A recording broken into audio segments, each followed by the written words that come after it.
Hi, tractor hunting video 1 from the outing in order to swap around a bunch of machines. There'll be another video that has to do with these two later.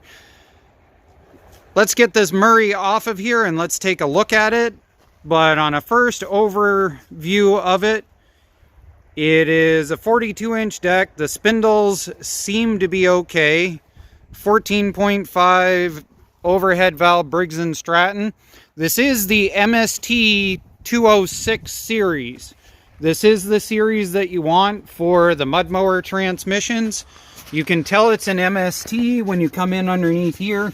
There's going to be a sticker, but if the sticker is worn off, on this right here you count the ribs. 1, 2, 3, 4 is an MST. Obviously, we know that it's an MST 206 because it clicks 6 spaces. Now, do keep in mind a machine that is an MST series transmission. The 204, 205, and 206 all are bolt in, all are drop in. So always count these clicks anytime the sticker is missing, just in case somebody swapped in a different one. That tire is most definitely toaster strudels and is not going to provide any help, but we'll get it off and we'll see what we can do with it.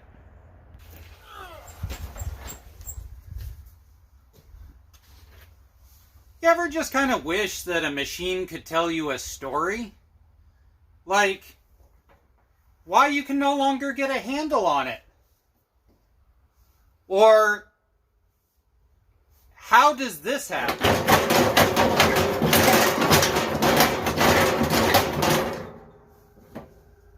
But we're going to see what story it will tell us. So let's go and grab a booster pack and turn this motor over a little bit and see what it does. So one thing to note is that,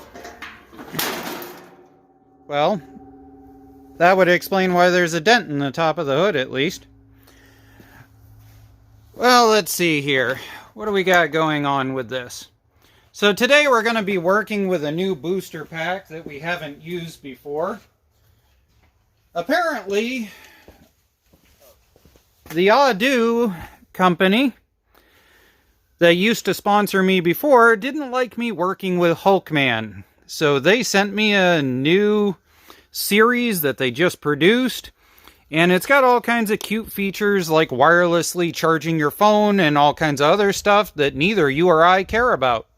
But what we do care about is good quality crimpers that actually have wired connections on both sides, for clamps I mean, and whether it'll actually start anything. So, let's see here. There's a little bit of compression in there. What do you think? You think there's a chance that this thing will actually do anything? Certainly doesn't have any gas, and it smells very much so of turpentine. So we'll put some gas in it, and we'll just crank this thing over just to go and see what it'll actually do.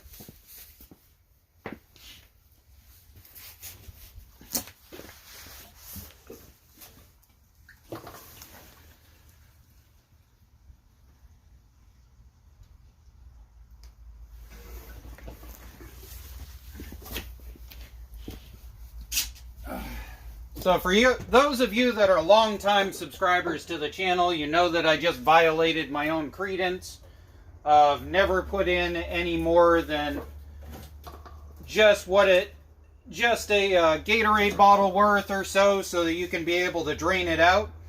And I don't know why I have confidence in this motor. Maybe it's just because these little 14.5s have really proven themselves very unkillable to me over the years. But we're going to disconnect our kill wire here and our charging circuit so that we literally have nothing but just the motor independently going on, and see what we can do here. So let's find a ground. We can use that. Now on this booster pack, there's a boost button you have to hold down like most of these. Now we got a green light, and let's give it some love. well, that's not love. So much for that idea. That bugger there has got to come off, and let's find out what's going on. Oh, and on the body side, if you look right there, that's where the mounting bolt is supposed to be. And if we look down on the other side, I'll see if I can get the camera at the right angle. Somebody tried to fix it. I'm going to bet this thing had a slightly hard life. And that is supposed to be the deck engagement cable. Handle. So I don't think this thing is going to mow grass anytime soon. Maybe we'll build something out of it. I don't know. I haven't built any Murrays on this channel because I don't like the association that they tend to get. But maybe we'll think about it over on RCG Racing. This is one of those machines that's just going to be filled with that's adorable moments. So that's broken off. So that connects to this. So when you hit the thing normally, it goes like this. Okay, so that goes down, and we can hear it moving something around. But what I wasn't expecting to see moving around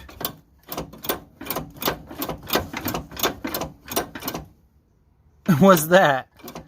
It's electrical fence wiring. Hey, whatever works, I guess. Although, judging from that handle, at some point it didn't work. On this channel, we have broken free and we have gotten many starters to come back to life. And I'd like to go and point out on this one, this is a prime candidate to spend some time and find out whether it's going to come to life. The bottom is not all rusted. The edges do not show any sign of water buildup rusting into the bottom of it, which means the brushes are probably fine. Up here on top, there's not a bunch of rust damage in this area, which is another good indication that this vent here didn't have a bunch of rat piss, mouse piss, whatever piss you happen to be pissed with. Now, the other thing is the paint job on this is still solid, which means this is probably a newer starter and it just got stuck from sitting.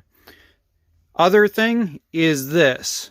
If you can see that line, see how that's nice and it's crisp. And that side there is nice and it's crisp. And if we move this, it free flows nice and easy. Just needs a little bit of anti-seize and it'll be all set. So this should be a prime candidate to put the pair of pliers on here, undo these about 1/8 of an inch, pop this down a little bit, spray it full of PB Blaster, make sure it's all free, bolt it back together solidly, and test it, which is what we're going to do now. And I'm not going to make you watch the whole thing. We're going to speed it up while I do it, starting now.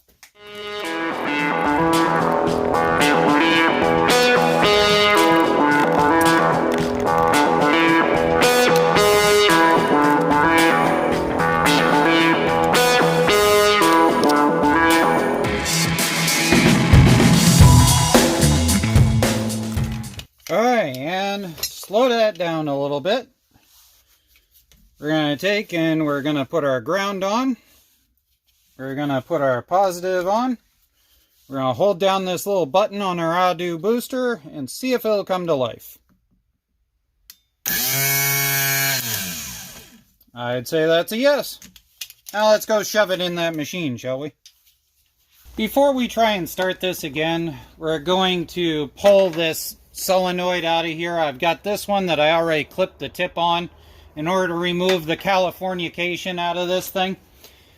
Now, these particular carbs that have the 2 Phillips screws on either side are notorious for doing some really stupid things with age. And so, I don't have much hope for this.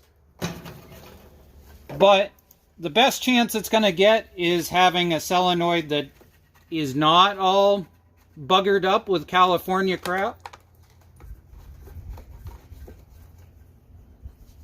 Plus, that just let us clear out. See, this thing here, it won't even move. It's frozen. That should be able to be moved around. Yep, see? That's all stuck in place.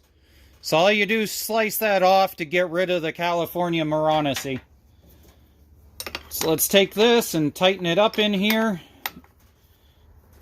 And the gas that just came out of there smells fresh, so we're cycling it from the tank. There wasn't anything in the bowl. This can just be left undone. It doesn't matter now. And now, we'll see if that will actually do anything.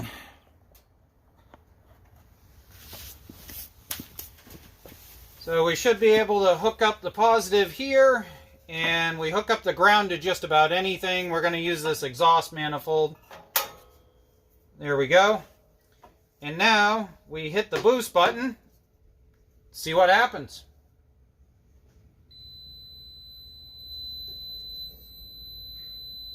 What happens is we have an Audew that is convinced we hooked up everything reversed. Unfortunately, I've run into this before with these overly, stupidly complicated computer-managed Moroneses in the past. So we're going to plug it in. We're going to hold down boost until it clicks.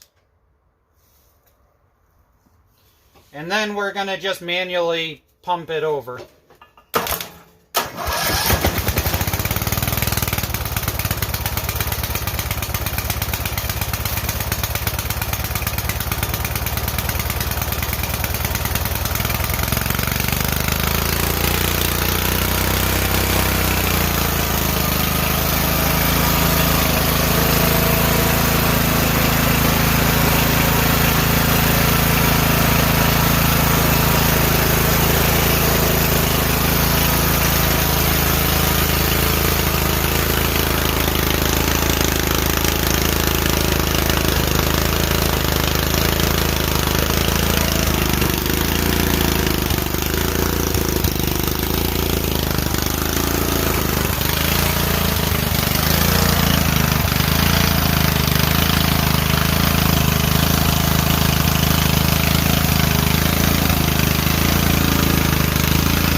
I get a lot of questions about wiring this and stuff like that. These plugs are directional. You can't wire them backwards.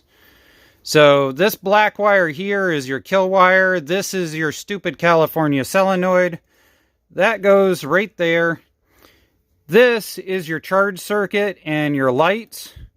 So when you come up in here, you're going to see there's a diode that's directional, that little wrap piece. So that goes to charging your battery, and that one goes to running your incandescent light bulbs. Now, if you convert over to LED light bulbs and you don't want them sitting there flashing like strobes, then you need to convert them to being on a toggle switch directly to your battery to have consistent voltage. So at this point, I really don't care to go any further with this machine. Obviously, the motor's been monkeyed with and needs to go and be nailed down. The dash is entirely shattered and broken across the bottom. The mount inside there is broken. That mount is screwed. And that one pretty much might as well not exist also. The transmission shifts.